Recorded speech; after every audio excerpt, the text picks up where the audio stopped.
November 2nd, 2023 Board of Zoning Appeals meeting. We'll go ahead and call the meeting to order at 6:01. Let's start with a roll call. Board Member Scales. Present. Board Member Fleischhauer is absent this evening. Board Member Caesar. Present. Board Member Reeves. Present. And Board Member Langley. I'm definitely here. So next, citizen comments. This is open for citizens to be heard on any issue or concern. If you would like to speak on a specific item on the agenda, please wait until the citizen comment period for that item. For all citizen comments, please, 1, fill out a speaker card and hand it to staff. 1, gone through 1, let's go to 2. Come up to the microphone and state your name and address. And 3, limit your comments to 2 minutes. Are there any citizen comments this evening? All right, seeing none, we'll continue on. Next item is consideration of approval of the September 7th, 2023 meeting minutes. Is there a motion? I move to approve. Motion made for approval by William, second by Lee. All in favor say aye. Aye. Or anyone opposed? Seeing none, minutes are approved. Item number 2, consideration of approval of the 2024 BZA deadlines and schedules calendar. Staff? Thank you. Staff has generated a draft of the Board of Zoning Appeals deadlines and schedules calendar for 2024. There is one date that had to be changed to avoid conflict with a holiday. The staff would like to highlight the change to the July 2024 BZA meeting for consideration from the board. The July 2024 meeting, as generated with a normal calendar, would have been on July 4th, 2024. Staff is proposing to move the July 4th meeting to the following Thursday, July 11th, 2024. This would ensure that the meeting is still held on a Thursday. However, it would be a week later than the originally generated date. Staff recommends the Board of Zoning Appeals review each deadline as shown in the attached calendar and give careful consideration to the deadline date change that has been made. Staff recommends that the board take note and discuss all possibilities for the date change and approve the calendar with any necessary changes considered. Thank you. Okay, thank you, staff. Any questions from the board at all? If not, I'm ready to entertain a motion. Motion to approve. Motion for approval made by Greg. Is there a second? Second. Second by William. All in favor say aye. Aye. Anyone opposed? All right, seeing none, the deadlines and schedules calendar is approved. Thanks for staff for not making us be here on July 4th. That'd be a bummer. Nothing like a little freedom with some BZA the same night, so we could bring our own fireworks. All right, so item 3, consideration of approval of the updated Board of Zoning Appeals bylaws. I'll let staff, I know an email was sent out. Lee had some questions. If you could maybe hit the high points, and then Lee may have some questions as well. Yes, so specifically in the bylaws updates, we did several changes to hit sort of 3 main points. We did a cleanup of the bylaws where we fixed some language. We made sure that they coincided more distinctly with the other bylaws, the BOMA and the Planning Commission bylaws, or updated technology, say from radio to now website.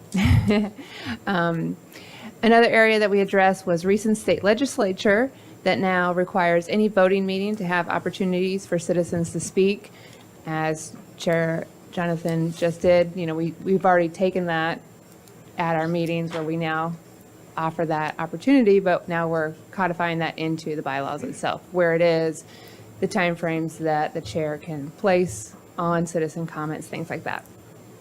And lastly, that same piece of state legislature required that all agendas must be published at least 48 hours in advance of a meeting. So we are removing the option for non-agenda items to be placed on an agenda. So those are the highlights, but I can answer any questions that you may have still. Yeah, so I've got a series of questions, if that's okay. Perfect. I mean, so the first one is, we received a copy of the new amended bylaws, but not a red line showing the changes. And I know that I had asked either yesterday or the day before, for that, and I don't think we've seen that since, but we're being asked to approve specific language changes. So is there any urgency to review this and approve this tonight? There is not. Okay. I appreciate that. So I guess given that, I think I've still got some questions just to kind of understand Sure. a little bit. One of the things I noticed in 515, there was a change that gives the mayor the power to remove appointed members at his or her, and I think there's a typo there, or her pleasure. So what's the genesis of that comment, and I guess what's being solved for there? That was to coincide with the planning commission bylaws that also offer that to the mayor to do. Okay, was that just amended for the planning commission, or has that been in place? for That's some been time? in place for planning commission for some time. Okay. Who is vested with that power now to do a removal? In the current bylaws, Just generally, well, the under bylaws, law or ordinance? the, Maybe we share a mic. I don't have the current bylaws in front of me. Generally speaking, though, the appointments are done by the mayor with the Board of Mayor and Alderman approval. There's not a direct way to actually just remove a member, as far as I know. I could check current bylaws and see if it actually says that. If it says anything, it will say or read, as the Planning Commission does, that the mayor does so. Okay, well, 515 actually says that a member can be removed with a 2/3 vote of the BZA. Right, and that Right. is the other way. If the if the board exercises that authority under its bylaws. Right. But external to the board, it would be only the mayor, theoretically. You're saying right now, before the bylaws change, the mayor can remove, or BOMA needs to do that? Go ahead. I'm going to pull up the current bylaws now, but I believe that right now it is just the board by 2/3 vote Okay. that can remove someone. It was the addition of that second sentence is what the change was. Okay. But I will verify that. Sure. Can BOMA do a removal from a board?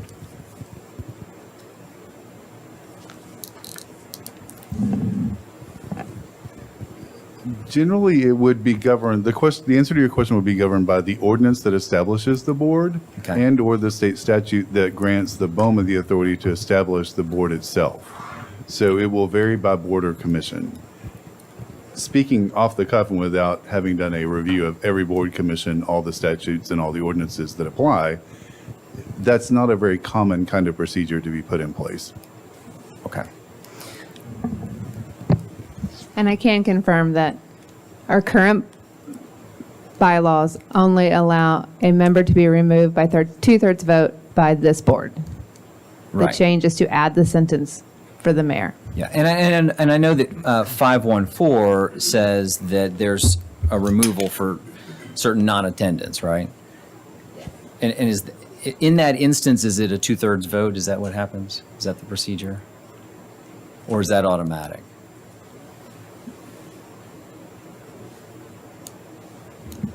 I'm going to have to read it. We've Okay. never had to do that. No, that's fair. That's fair. I kind of dug in because what my concern is, and I'm not trying to put you guys on the spot, is that I don't know if we have the authority to delegate a power that I'm not sure that we as a board have. And I think that's what I'm getting at, right? We don't appoint ourselves. The mayor does that with the consent of BOMA. And I know that our authorizing statute comes from, or ordinance comes from BOMA under the Tennessee legislature, right? Yes. Right.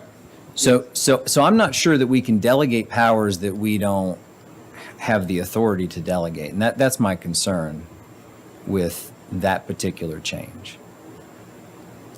And And just so I can understand, Lee, are you Yeah. saying we don't have the authority to delegate the power to the mayor to remove? Is that? that's what I'm concerned about, because I know that the mayor cannot by himself appoint somebody. It requires BOMA's Support. consent. So, and I guess, you know, here was my lane of thought. If we could do that, then we could also appoint the vice mayor instead, right? I mean, if we have the authority to delegate removal, shouldn't we have the authority to delegate who that is? Who gets to remove? Who gets to remove? Removal decision. I understand. Could it be Ward 4 alderman? And if those are ineffective, I would say that this may be ineffective too. That's the question. I will say that the line of questioning you're going down is slightly theoretical. So Sure. most of the ordinances, most of the statutes, by and large, including those that apply here, speak primarily to appointment, because generally it is a cooperative kind of relationship between Sure. a commission member and or the board of mayor and alderman and or the mayor. Yeah. So, as with Board Member Jones, for instance, everyone was very familiar with him. He was very forthcoming about what was going on, what he was doing, when he would be here, when he would not. Everyone kind of worked through that together. So, by and large, the body of ordinances and rules that you're looking at don't speak to removal. Right. Agreed. Right. So it's going to be difficult to come up with something that would allow you, for instance, to choose someone other than the mayor. Okay. Does that make sense? I'll go with you on that. That is defined. Yeah. That part is defined. Yeah. So if you would indulge me in one more question. Sure. If we were to add that provision as it stated, we just went through an election of some city officials. If the mayor were to change and every board and commission had a statement like this, could a new mayor simply ask everyone on all of the boards and commissions to resign? Again, difficult to answer a hypothetical question in that way, mostly because removals from boards don't happen that often. Well, no, I guess what I'm asking is not would it happen, but would they have the right to do that? If every board had this provision, could that happen? I guess with this provision, we added that last sentence, right, in section 5.1.5, also the mayor shall have, so that wasn't there prior. So we've added some new language. Right, and that's the language I'm got some concerns It, about. it sounds to me like maybe we could go and have staff research these really important questions. I 'cause think they're very that may be important, the right? And conclusion, yeah. Maybe, are there other questions, Lee, that are That was kind of the extent of it, but those were the questions that were generated by the addition of that statement. I think very, very interesting questions for us to dig into before I could feel comfortable either supporting or putting forward a voting motion on this type of document. Yep. So what if we Could did those this? questions be provided to staff Yeah, in a that's- that relatively was- Sure. timely manner? I'd so be we happy have time to. to research them Yeah. prior to the next meeting? Perfect. That we could include our answers in a staff report to you. That would be perfect. And if Okay. we could get that red line showing all the changes as well, then we're all, I think, better prepared to discuss. Would you entertain a motion to defer this item?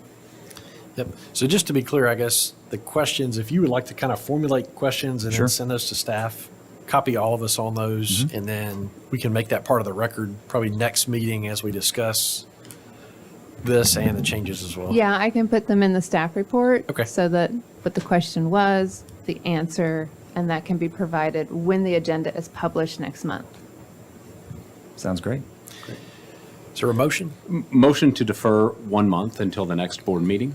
Okay, motion for deferral till our next meeting in December. So that'll be December, what, 7th, I believe?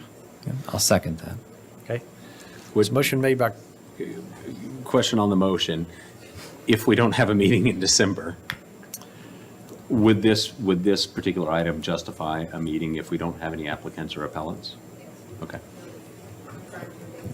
okay. Okay. So motion for deferral made by Greg to the December 7th meeting. Is there a second? I think I heard a Second. Okay, Yep. second by Lee. All in favor say aye. Aye. Anyone opposed? All right, seeing none, that item is deferred till next month. So item number 4, it's going to be a variance request to allow an accessory structure to be located 45 feet in front of the principal building's rear facade for the property located at 131 and 135 Guinevere Retreat. Staff? Thank you. The subject properties are located at 131 and 135 Guinevere's Retreat and are zoned PD Plan District. The properties are located within the Hillside Hillcrest Overlay and the 500-foot buffer of the Hillside Overlay. There are existing houses at both 131 Guinevere's Retreat and 135 Guinevere's Retreat. The owner of both properties is proposing to demolish the house at 131 Guinevere's Retreat in order to build an accessory structure for the existing home at 135 Guinevere's Retreat. Due to the slopes on both lots and an existing retaining wall on 131 Guinevere's Retreat, the proposed location of the accessory structure is not in compliance with the zoning ordinance. The zoning ordinance requires that accessory structures are located at least 5 feet behind the principal building. The proposed accessory structure is located approximately 45 feet in front of the principal building's rear facade. The owner has already obtained a demolition permit for the house on 131 Guinevere's Retreat and will be required to replat the properties to consolidate them into one lot. In order to have the plat approved, they would need approval of this variance request, so they have not yet replatted to consolidate the lots. I will now go into staff analysis. The BZA may approve a variance only when the request has met all 3 criteria in accordance with the Franklin zoning ordinance and state law. Staff has completed an analysis of the request in light of the following 3 criteria. Criteria 1, where by reason of exceptional narrowness, shallowness, or shape of a specific piece of property at the time of the enactment of the zoning ordinance, or by reason of exceptional topographic conditions or other extraordinary and exceptional situations or conditions, such a piece of property is not able to accommodate development as required under the zoning ordinance. The steep slopes in both lots and the existing retaining wall in the rear yard of 131 Guinevere's Retreat make this property unique in nature. The Franklin zoning ordinance does not allow for the encroachment into areas with 20% or greater slopes, so the proposed structure must be located closer to the lot line than the zoning ordinance allows.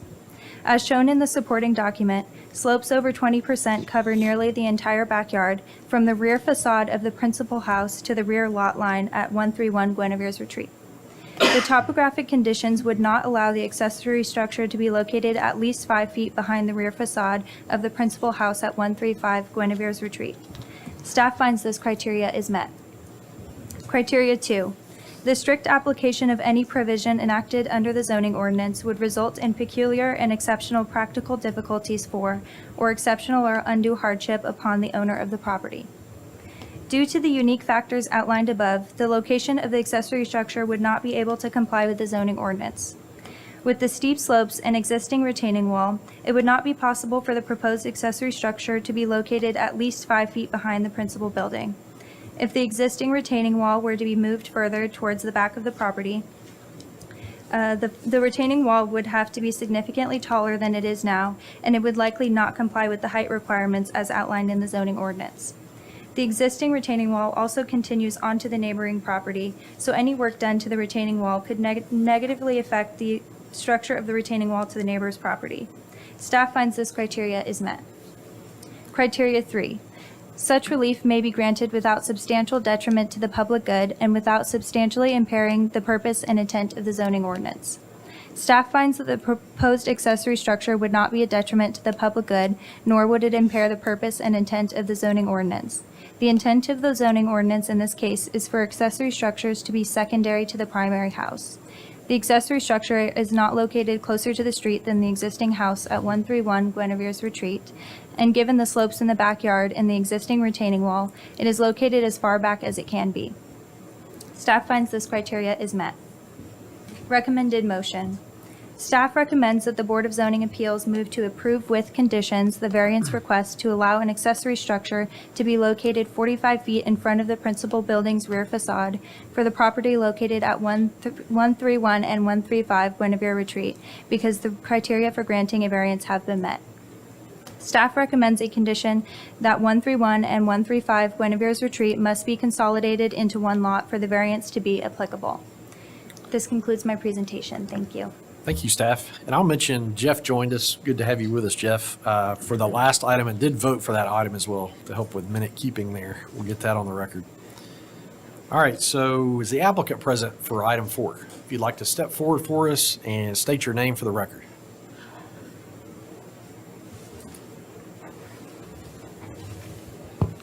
Hello, I'm Mitchell Barnett. I am here representing the owners of the two properties, and I'm the architect for the pool house that we're proposing, which technically, by staff report, is not yet an accessory structure because we are going to file, as they said, for a consolidation of this property. I brought photos of those two properties, if that helps any. As they say, picture's worth 1,000 words. You probably don't want to hear 1,000 words, so Yeah, does staff have a copy of the photos at all, kind of ahead of time? I brought Okay. for everyone. Okay. If you have those and would like to give those to staff, they can get those to us, and then we'll make sure they have a copy as well.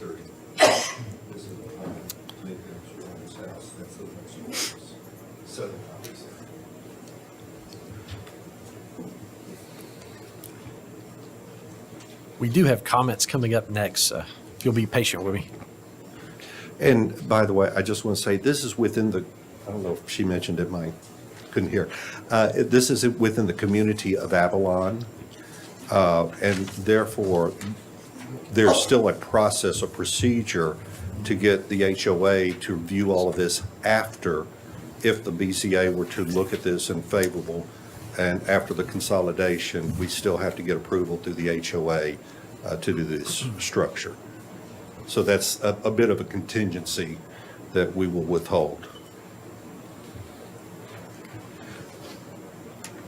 So the photos you're looking at, as you can see, even for the houses to have been constructed on that property, I think that was about 15 years ago, they had to put these large stone boulders as retaining structures because of the 20% slope. And I believe there was a submittal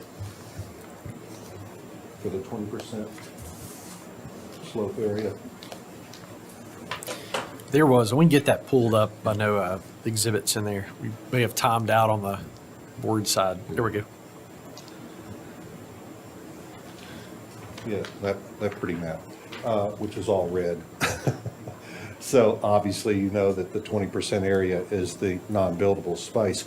So on the back of 135, even though it's a white area, the photograph showed they had previously constructed a pool in that area. So there literally is no area between the house on 135 and the 20% slope. There's just no buildable area there. They purchased the house, again, I'm repeating some of this stuff, on 131 with the intent of demolishing that house so that they would have that available property in order to put a pool house there. That house just did not meet their needs, and when it came onto the market, they had the opportunity to purchase that. The pool house was designed trying to keep within that same building envelope of sorts, I shouldn't say, because once it's consolidated, the envelope changes. But because of an existing driveway and existing gates and consistency with the character of the community, that's why it was all placed as we've shown it on the plans. And I believe the architectural plans are here too. which are kind of ancillary to all of this discussion, but it kind of shows why we have to do what we had to do. There is one link, staff. I'll help you out here. I'm clicking through the agenda online too. I think the exhibit distance between rear and roof facade and accessory structure, that'll give us the exhibit that shows like the layout. I know how it is doing stuff on the fly, so Yeah. no rush. There we go.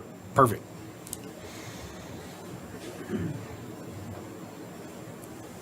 So again, as you can see, the pool on the back of lot 135 just prohibits anything else from being put back there. And the cleared area already of the house that is to be demolished, that's what we're proposing for the pool house.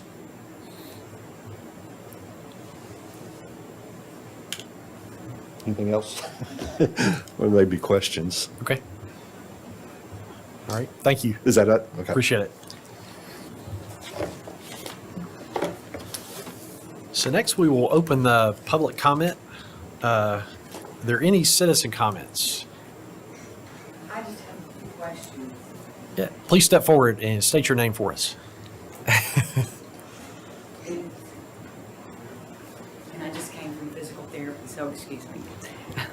My name is Deborah Reed, and I live behind. Does your client live in 135? Correct, yes. Okay. So we're at 421 Beauchamp Circle, which is also in Avalon. It's called Avalon Village. Okay. If you could step forward back to the microphone for us. We're trying to take minutes kind of on the backside, so. Okay. If you can point and then maybe just step back so we can make sure we capture everything you're saying. Okay. Like I said, we live, that looks like a little pool house. Is that what that is? That little structure there? That's, it's not built, obviously, but it's a, That is the proposed pool house, yes. so you want to come back further? It's further away than the existing residence that is on the property. Okay.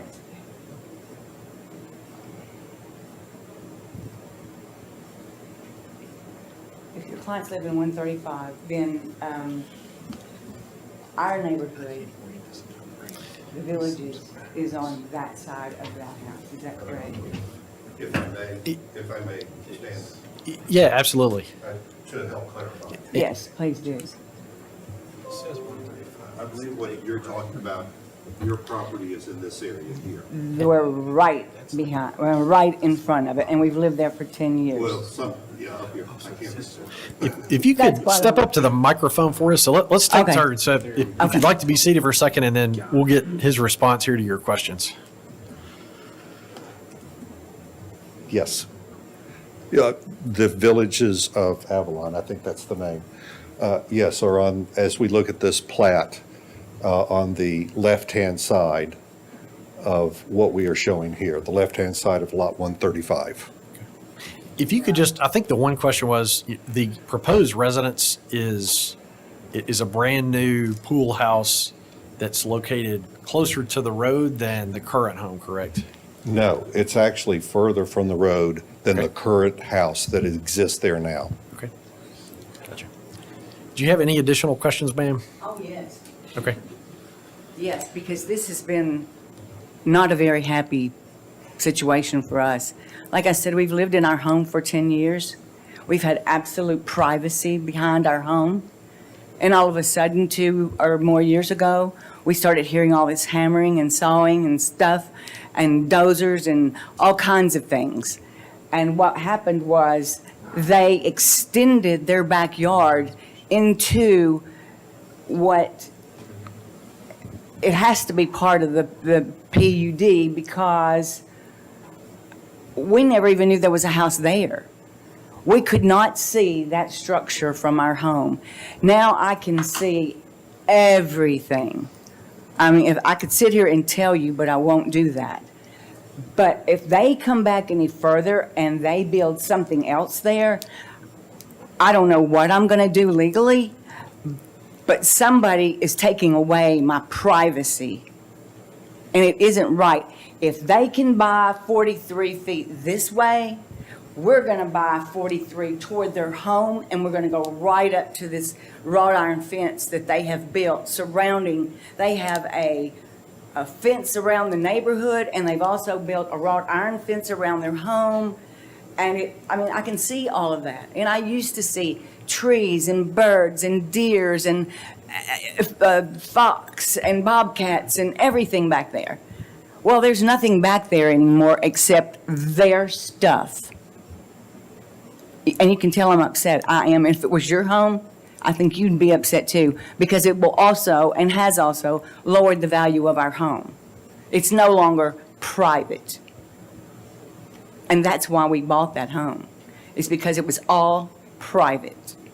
Now, if they wanted to do all this stuff, why didn't they buy a property that they could own all the property all around it? And, there's Leapers Ford. He can afford it. Come on. Don't take away from the poor neighborhood on the other side. Okay. Thank you for your comments. Are there any answers to my comments? We're at the public comments, so the applicant won't directly address your questions. So thank you for your comments. Is there a motion to close the public comment? May I speak to clarify, not to respond, but to clarify some things? I would say, is there a motion to close the public comment? Motion to close public comment. Motion made by Lee. Is there a second? Are there any other public comments? Are there any additional public comments? Second. All right. So motion made by Lee to close the public comment, seconded by Greg. All in favor say aye. Aye. Aye. Anyone opposed? All right, public comment is closed. Questions for staff or clarifications on kind of factual issues here? Yeah, I've got just a couple. The recommendation is to approve the variance with the condition that they consolidate the two lots. If the lots were consolidated, would they still need a variance? Yes. So the variance is to allow that accessory structure to be located 45 feet in front of the rear facade of the primary building. Okay, thank you for that. If the lots are not consolidated, then does it become an accessory, or is it then the primary property on that particular parcel? The pool house that they're trying to build is an accessory structure. You cannot have only accessory structures on a lot. That's the impetus for having to consolidate the two lots into one. Do you know if mechanicals are located in this building, or would they be located in this pool house structure? Or We don't know that. I don't think we do. We didn't look at the specific building plans because it's for a variance for the structure, not the design of it inside.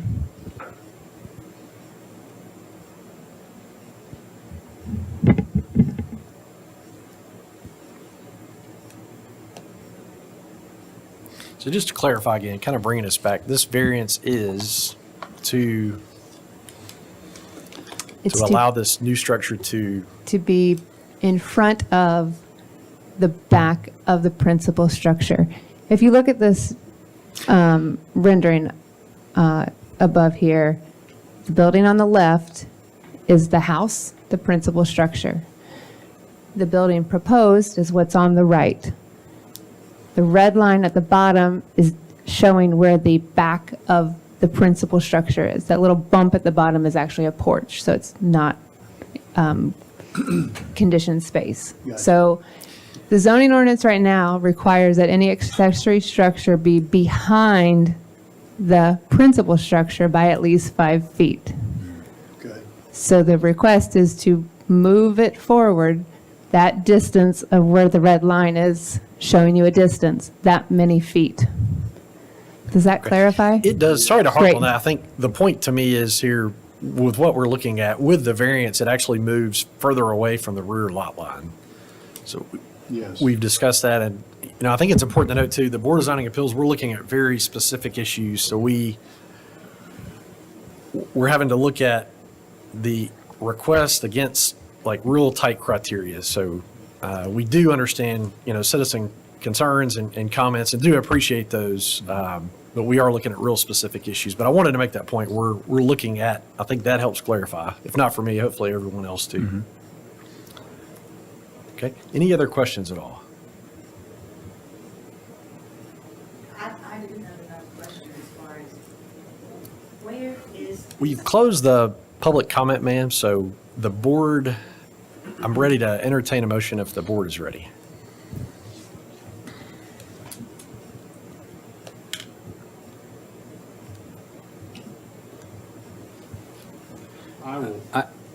I did have one question. I'm trying to tape together a couple of different plats. Does the proposed structure move closer to the street than the present structure? No, it doesn't.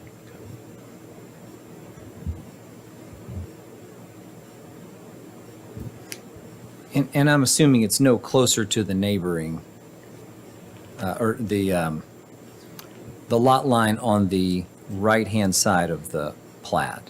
It's no closer to that, right? I can check. I know that it's within the side setbacks. It's though. within the setback, okay. If I'm not mistaken, I think you said they attempted to keep it within the existing building envelope, but attempting, if I'm not mistaken, I feel like that was one of the, But he just said, the building will change 50 miles. He said the building envelope will change. yeah.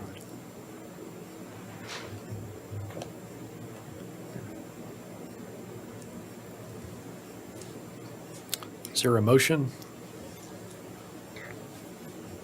I'll make a motion. I'll move to deny the variance request.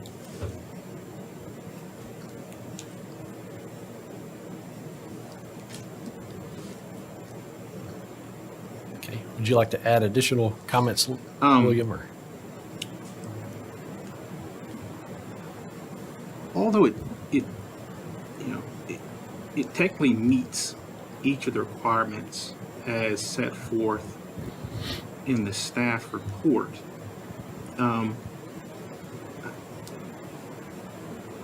I question whether it's consistent with this neighborhood intends or wants. I mean, given there's an existing structure, we're going to demolish the structure to install a pool house versus a home.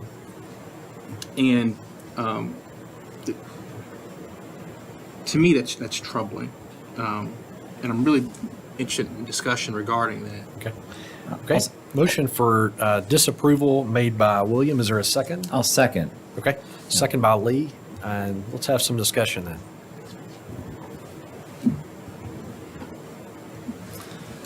You can go ahead, Lee, or William. Well, yeah. well, I seconded to get to the discussion. I understand what you're saying, but if I heard the applicant correctly, they are subject to deed restrictions and the HOA's requirements. That's true.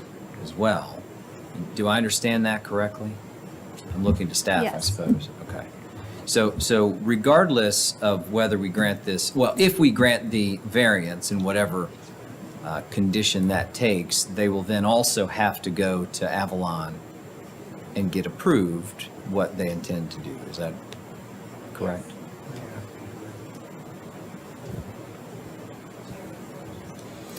Sure. Well, since that question was specific, thank you for allowing me to address that. I am the architectural consultant for the Architecture ARC at Avalon, have been for 25 years. And so I've actually contacted the members to see if this is consistent. And so there are two other properties that have been, I don't know if they've been officially consolidated, where the owner purchased a side property for the purpose of, one is they built a pretty extensive fountain and, and water feature, and another one that they just wanted to have a vacant lot. So I don't want to say it's prevalent, but it's happened previously. In those instances, was there an existing structure that was demolished? No, those were vacant lots. They were vacant lots still on the market for sale. Okay. But Thank to you. to be clear, while he's here, you would need to go with a variance here at BZA. You would then go to Avalon and get approval from them. That's the protocol. We still have to get an official approval through the HOA or ARC, Architectural Review Committee, of that, of which I'm a consultant to them for that. But yes, it's still a protocol procedure. Okay, thank you. Okay. Thank So we you. have a motion for disapproval by William, second by Lee. Any more discussion? Yeah, well, I'll chime in. I think this is a case where all three criteria, in my view, are met. There is an exceptional topographic condition here. It would result in practical difficulties, and other than the character of the neighborhood, which would have to be approved by the neighborhood, I think relief can be granted without substantial detriment to the public good. And so I think understanding that the condition is that they combine the lots and go get approval from the ARC of Avalon, I'm probably in favor of the variance at the end of the day.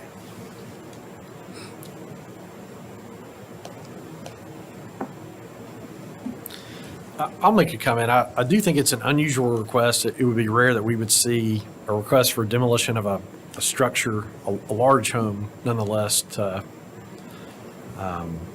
construct a new structure on a lot. It's definitely unique. We don't see that probably every day in the city. Those are my comments. Any additional comments, Greg or Jeff?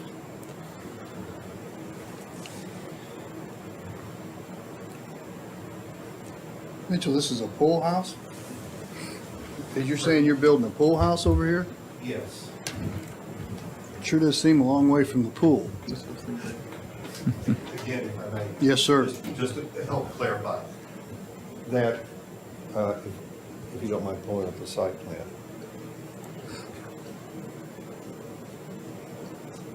I mean, I'm just trying to understand. Well, the water that comes down the hill.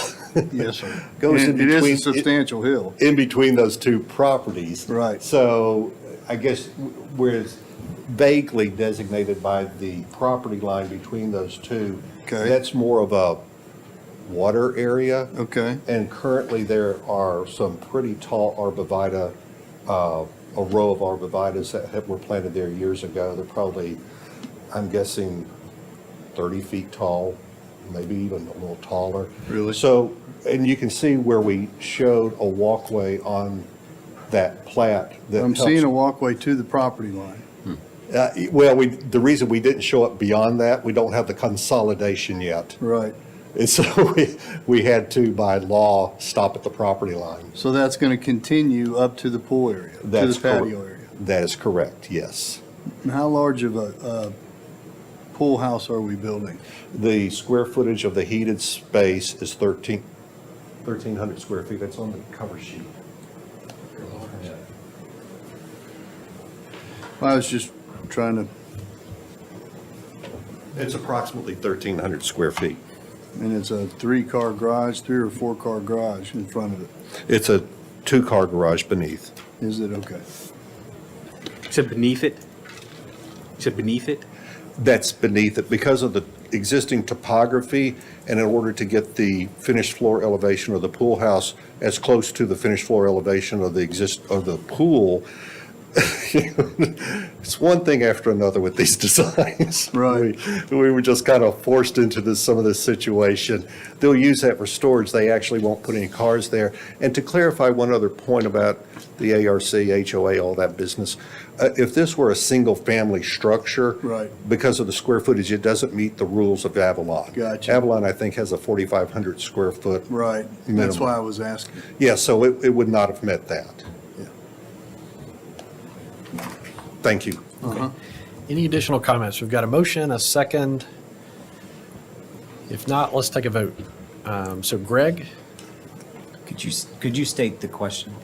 Sorry. Yep, so we've got a motion for Denial. denial, got a second, had discussion. So No. we're going to kind of vote one by one just to kind of keep the record clean. So Greg? No.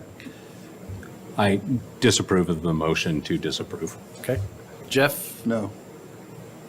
Jonathan, no. Yeah, it's a no for me. Lee? No. No. And William? No. Okay. So it's unanimous. So variance is disapproved. No, That no, was no, to no. deny my motion.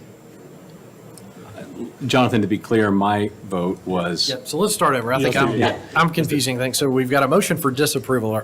I'm- Greg, are you in I'm- favor of the motion to disapprove? no. No. Okay. So Jeff? No. I am in favor of the motion for disapproval. Lee? I'm a no. Okay. And William? I am not in favor of the motion to disapprove. Okay. So 1 to the rest. So motion fails. All right. So is there a motion for approval? Yeah, I move to approve the variance request with the conditions stated by the staff Okay. report. Motion for approval by Lee with the condition presented that the lots be consolidated. Is there a second?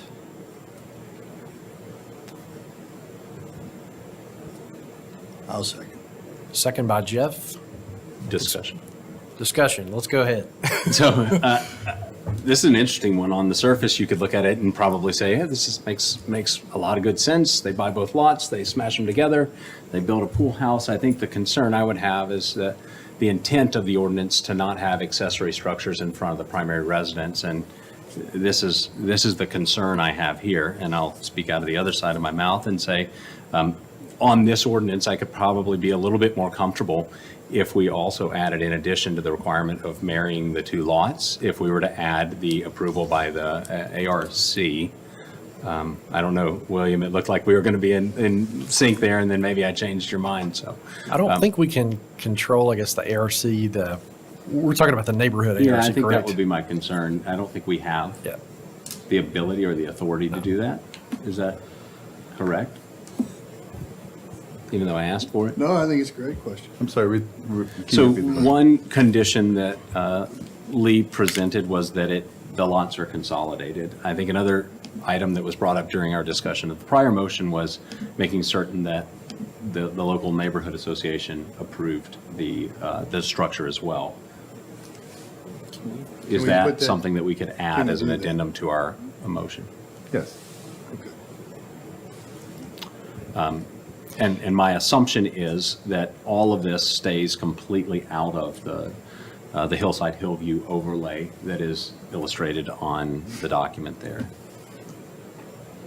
And that we would not need to put any additional restrictions on that.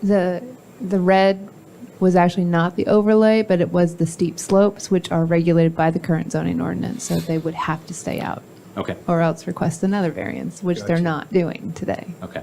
All right, so backing up, just to clarify, so we have the original motion, you made the original motion, correct, Greg? Lee, Lee did. So would you like to amend your motion, Lee, to include Greg's comments, I guess, about the neighborhood ARC review? Yeah, I'd be happy to. I move to amend and add the requirement that the applicant receive the homeowners association approval for their plans as submitted.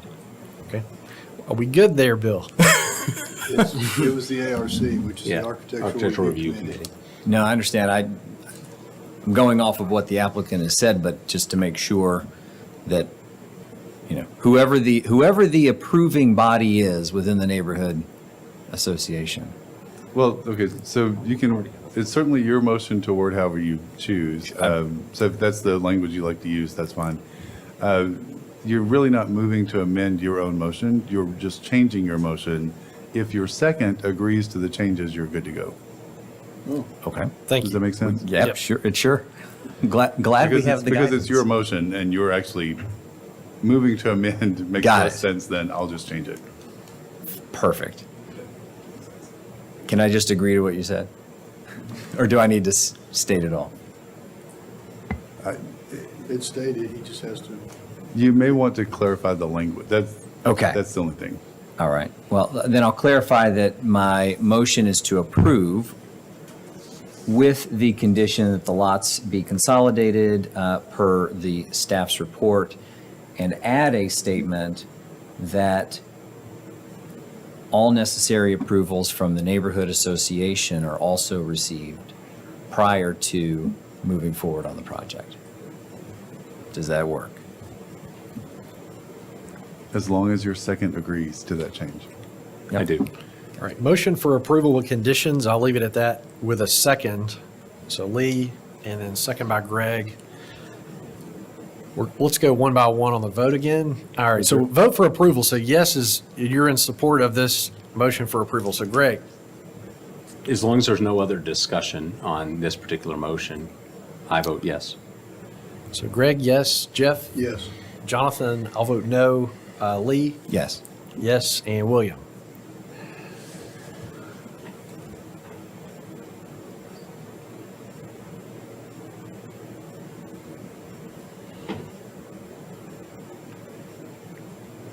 I'll vote yes.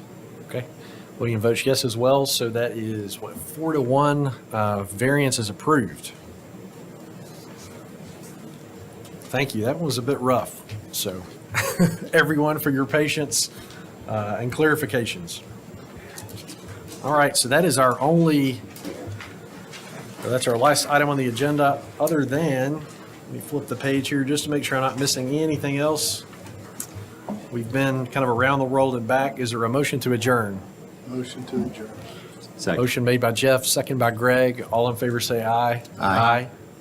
All right, anyone opposed? I don't think so. Not seeing anybody screaming and yelling, so everyone have a great night. Thank you.